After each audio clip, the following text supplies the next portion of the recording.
allegations against me, which they want to send me to jail for, is that I quoted what a head teacher had said.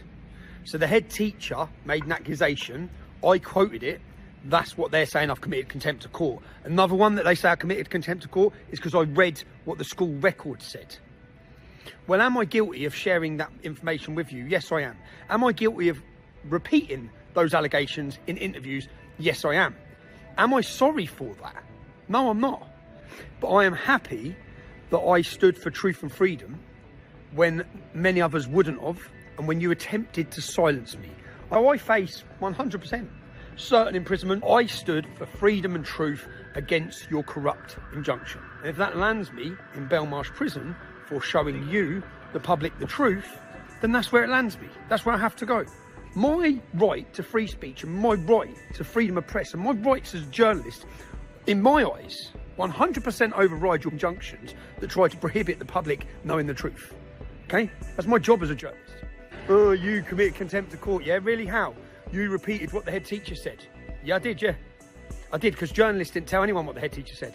Because the courts didn't listen to what the head teacher said. Because none of the media reported what the head teacher said. Even though the head teacher tells us in covert recordings, he told the media. So yeah, I showed the public what people said. And if that finds me guilty, I'm guilty, mate. I'm guilty and unapologetically guilty. Here we are, 0600, 26th of October. Bit sombre. They've remanded Tommy in custody before the rally today on purpose till Monday. But we're trying to keep our spirits up. So we're meeting here for the third rally this year. Just warming the truck up. Fight the power. Back in the game. Here's another member of the crew. Say hello for the camera, Gary. Fight the power, fight the power. Yes, mate, sure. Do you think that's why they were shuffling around, don't they?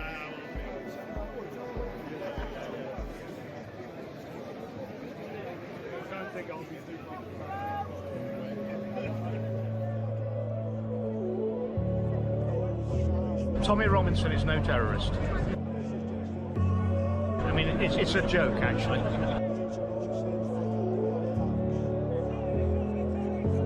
It's all positive. It's all based on building a community, building culture, getting people proud of Britain again. Not going and getting involved in violence, because that's just going to wreck people's lives.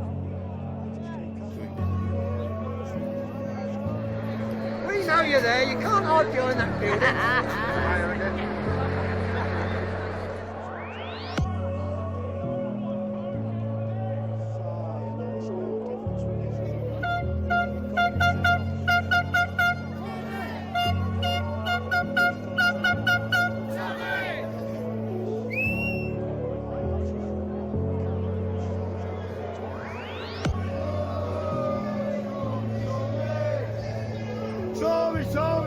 Tommy Robinson.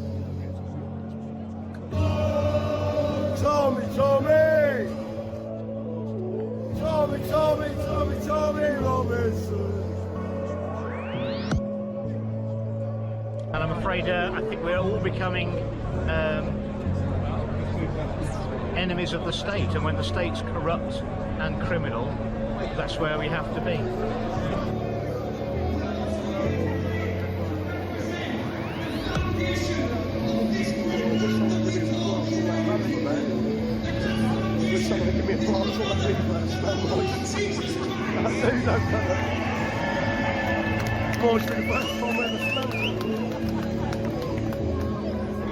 Peter Lynch, in his own words, he's been portrayed in the mainstream media as a far-right thug, when actually, if you listen to him, he's a softly spoken grandfather concerned about the world that his grandchildren are going to inherit, and he's dead now, and it's appalling, quite honestly.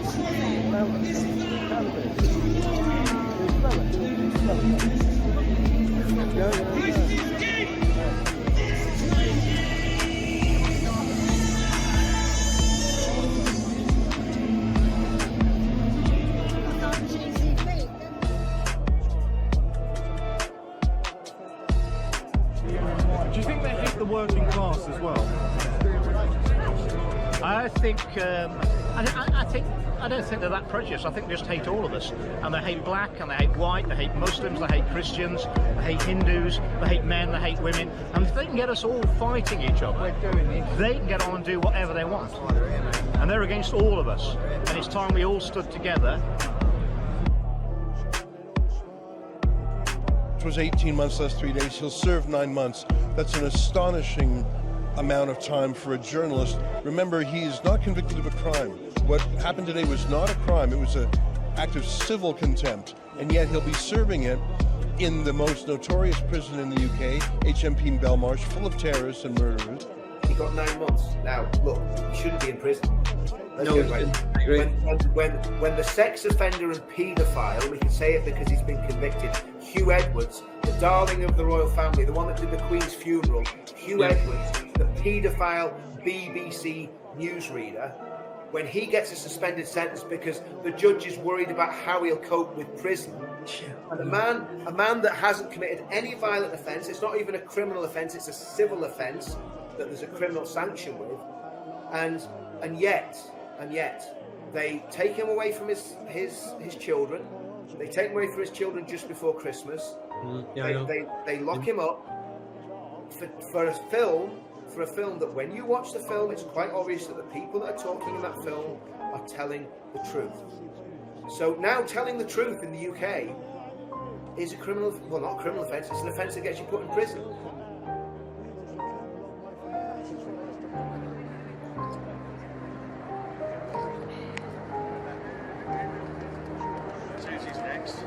Yeah. He's the next terrorist. Yeah. Bless him. Yeah.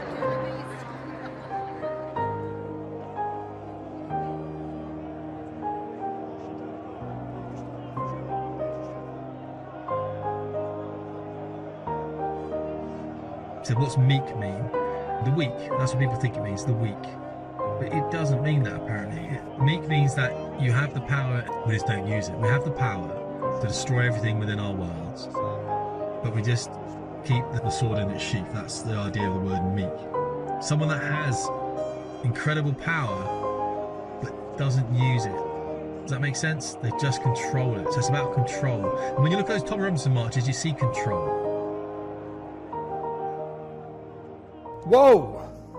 Look at all you brave and beautiful people. What a gathering. What a sight.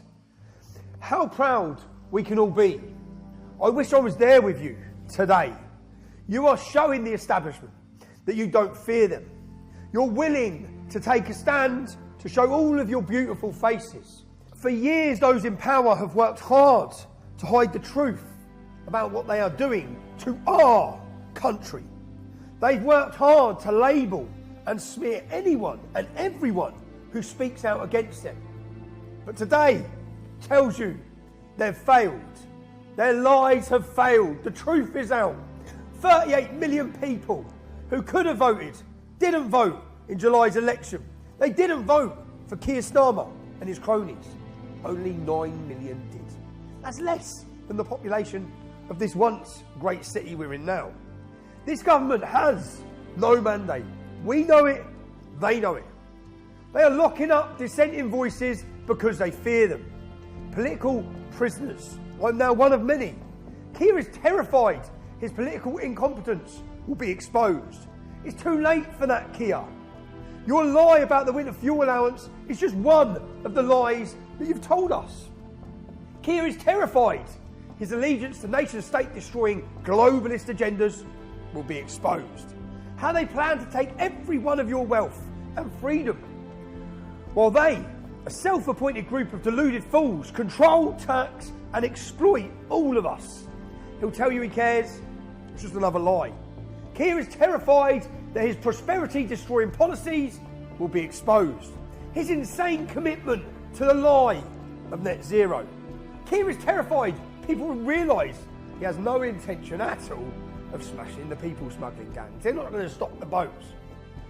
And they'll find out there's 745,000 illegal immigrants living in Britain right now, more than any other European country. That's the equivalent of the population of Sheffield and Southampton combined. The real figures you could probably double. Each and every one of you is going to cost you £400,000 for each one of those individuals over their lifetime. That is £298 billion. That's 2,000 more times what they claim they've saved by cutting the pensioners' fuel allowance. Literally freezing people who paid into the system their whole life to death. And he's terrified that someone will break the super injunction and we'll all find out what he's been trying so hard to hide. Keir, you should be terrified. Look at this crowd today. We are seeing a great awakening, an uprising of British people, patriots, coming together. We are sending you, Keir, a political message. We will no longer be ignored. We will mobilise politically. We will reach the 19 million people who didn't vote at all. They didn't vote, 48%. We will return leaders to Parliament to serve us, the British people. So today, just by being here, you're making history. You are making your voices heard. You are resisting tyranny today. Enjoy today. I'm sorry I can't be there. Stand with your brothers and sisters. Stand for freedom. Stand for truth. And stand for our nation. Enjoy.